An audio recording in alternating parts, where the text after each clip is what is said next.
એ પછી કરશનદાસજી ભાદરકા છોડો કે ભાઈ આપણા રાજુ કરપડા છોડો, અત્યારે સાગર રબારી છોડો, ભૂતકાળમાં જે આવવા માંગતા જગબલ વાળાથી માંડીને જયરાજ આપણે ભાઈ જવાહર ચાવડા સુધીના એને પણ બ્રેક મારી દીધી.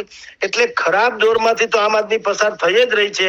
કારણ કે આમ આદમી પાર્ટીમાં પ્રોબ્લેમ શું થયો છે, હવે દરેક પોતાની જાતને ચમકાવવા અથવા તો પોતાના મત ક્ષેત્રમાં હિટ થવા પૂરતી વાત કરે છે.